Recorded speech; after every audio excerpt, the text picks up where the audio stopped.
للہ وحدہ والصلاة والسلام علی من لا نبی بعدہ وبعد۔ محترم سامعین و ناظرین، آج کی اس مجلس میں ریشمی لباس پہننے سے متعلق ایک روایت آپ کے سامنے رکھنا چاہتا ہوں، جس سے بہت سارے مسائل ثابت ہوتے ہیں۔ اس روایت کو، اس حدیث کو امام بخاری اور امام مسلم نے اپنے صحیح کے اندر اور کئی ایک محدثین نے اپنی کتابوں کے اندر ذکر کیا ہے۔ وہ عبداللہ بن عمر رضی اللہ تعالیٰ عنہ کی روایت فرماتے ہیں کہ عمر ابن خطاب رضی اللہ تعالیٰ عنہ نے عطارد تمیمی کو دیکھا، جو بازار میں ریشمی جوڑے رکھے ہوا تھا بیچنے کے لیے۔ یہ عطارد تمیمی ایک ایسا شخص تھا جو بادشاہوں کے درباروں میں جایا کرتا تھا اور ان سے بخشش وغیرہ لیا کرتا تھا۔ تو ایک جوڑا ریشمی جوڑا رکھا ہوا تھا، حلتن سیارہ کا لفظ حدیث میں حلہ کہتے ہیں دو کپڑوں کا سیٹ، یعنی جوڑا، جیسے کرتا ہے، پاجامہ ہے، دو کپڑوں کا سیٹ ہے، سلوار ہے، قمیص ہے۔ تو سیارہ کا مطلب مخطط بالحریر، ریشم سے اس کے اندر خط کیا گیا تھا۔ تو عمر بن خطاب رضی اللہ تعالیٰ عنہ نے دیکھا تو آ کر کے رسول اکرم صلی اللہ علیہ وسلم سے کہا، اللہ کے رسول صلی اللہ علیہ وسلم، میں نے عطارد تمیمی کو دیکھا کہ بازار میں ریشمی کپڑے رکھے ہوا ہے،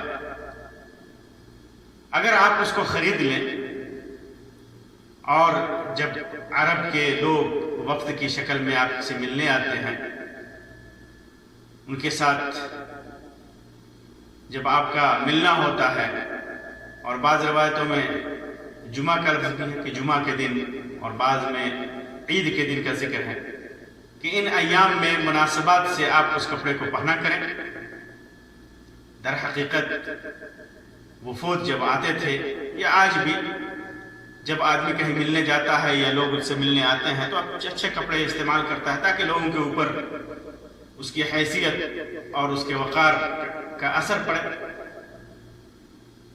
تو اللہ کے رسول صلی اللہ علیہ وسلم نے کو عمر ابن خطاب رضی اللہ تعالیٰ عنہ نے کہا کہ اگر آپ پہنیں گے تو ان پر اچھا اثر پڑے گا، اسلام کی شوکت ظاہر ہوگی۔ تو اللہ کے رسول صلی اللہ علیہ وسلم نے فرمایا، اے عمر، ریشمی کپڑا دنیا میں وہ پہنتا ہے جس کا آخرت میں کوئی حصہ نہیں۔ دنیا میں انما یلبس الحریر فی الدنیا من لا خلاق له فی الآخرہ، ریشمی کپڑا دنیا میں وہ انسان پہنتا ہے، وہ آدمی پہنتا ہے جس کا آخرت میں کوئی حصہ نہیں ہے، آخرت میں اس کے لیے کوئی خیر نہیں ہے۔ لا خلاق کا مطلب ہوتا ہے نا نصیب ولا حد، اس کا کوئی حصہ نہیں ہے، کوئی حد نہیں ہے اس کے لیے آخرت میں۔ ایسا آدمی ریشمی کپڑا دنیا میں پہنتا ہے۔ اس کے بعد بعض روایتوں میں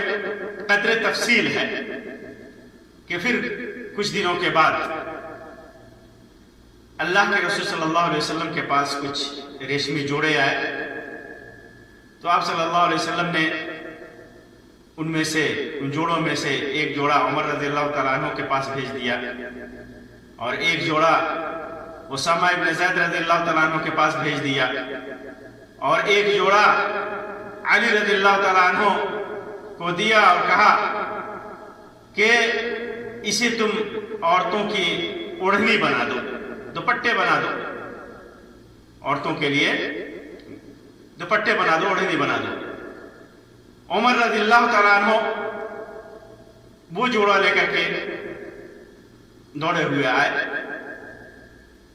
اور کہا کہ اللہ کے رسول صلی اللہ علیہ وسلم ابھی کل ہی آپ نے عطارد کی جوڑے کے بارے میں فرمایا تھا کہ یہ مردوں کے لیے حرام ہے، ریشمی جوڑے کے سلسلے میں فرمایا تھا کہ یہ مردوں کے لیے حرام ہے، اور خود آج آپ نے اسے میرے پاس بھیجا ہے۔ تو اللہ کے رسول صلی اللہ علیہ وسلم نے فرمایا کہ عمر، میں نے اس لیے نہیں بھیجا کہ تم اسے پہنو، میرا مقصد یہ تھا کہ تم اس سے فائدہ حاصل کرو، اس سے فائدہ اٹھاؤ، یا تو بیچ لو، مقصد یہ تھا کہ یا تو اسے بیچ کر کے اپنی ضرورت پوری کر سکو، یا کسی اور طریقے سے فائدہ اٹھاؤ، پہننا نہیں، پہننے کے لیے میں نے نہیں بھیجا تھا۔ پھر اس کے بعد اسامہ رضی اللہ تعالیٰ عنہ وہ جوڑا پہن کر کے آئے،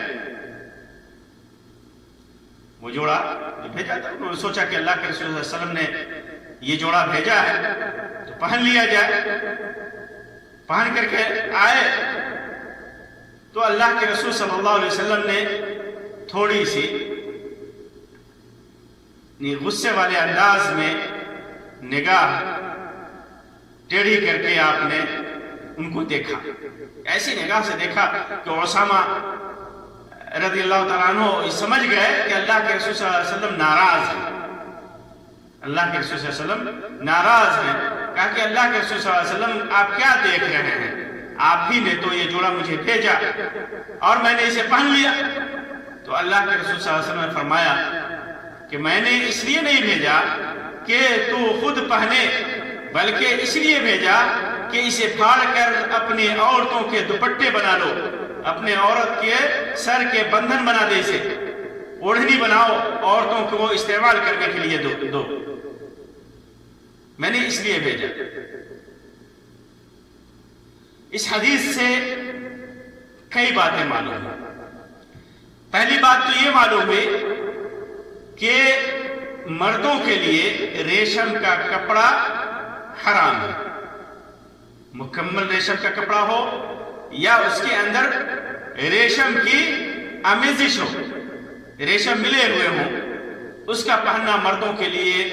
حرام ہے۔ دوسری بات کا پتہ چلا کہ عورتوں کے لیے جائز اور حلال ہے،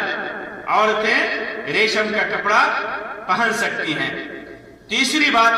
یہ معلوم ہوئی کہ ریشم کے کپڑے کا خرید و فروخت جائز ہے، اس کی تجارت جائز ہے، دوسرے طریقوں سے اس سے فائدہ اٹھایا جا سکتا ہے۔ یہ بات بھی معلوم ہوئی کہ ریشم کے کپڑوں کا ہدیہ کرنا بھی جائز ہے، کسی کو دینا جائز ہے، لیکن مرد استعمال نہیں کرے گا، مرد استعمال نہیں کرے گا، بلکہ عورتیں استعمال کریں گے۔ اس ایک بات کا یہ بھی پتہ چلا کہ کسی بھی میٹنگ کے لیے، کسی بھی ڈیوٹی وغیرہ کے لیے، کام وغیرہ کے لیے، یا عید کے دن یا جمعہ کے دن نفیس کپڑے، بہترین کپڑے پہننا جائز ہے۔ عمر بن خطاب رضی اللہ تعالیٰ عنہ پر آپ نے نکیر کی، اس لیے نہیں نکیر کی کہ انہوں نے کہا تھا کہ عید کے دن یا مناسبات سے یا وفود آنے کے موقع سے آپ پہنیں، اس پر نکیر نہیں کی تھی، بلکہ نکیر ریشم کے کپڑے پہ کی تھی۔ آپ نے انکار کیا ریشم کے کپڑے پر، اور ریشم کے کپڑے کے سلسلے میں فرمایا کہ جو آدمی اسے دنیا میں پہنتا ہے آخرت میں اس کا کوئی حصہ نہیں ہے۔ تو ریشم کا کپڑا مردوں کے لیے حرام ہے، آخرت میں اس کا کوئی حصہ نہیں بنے گا، اور عورتوں کے لیے حلال ہے۔ اللہ تبارک و تعالیٰ سے دعا ہے کہ اللہ تبارک و تعالیٰ ہمیں صرف حلال چیزوں کی استعمال کی توفیق بخشے اور حرام سے بچائے، ہر طرح کے حرام سے بچائے۔ آمین یا رب العالمین، وآخر دعوانا ان الحمد للہ رب العالمین۔ وصلی اللہ علی خیر خلق وسلم، والسلام علیکم ورحمۃ اللہ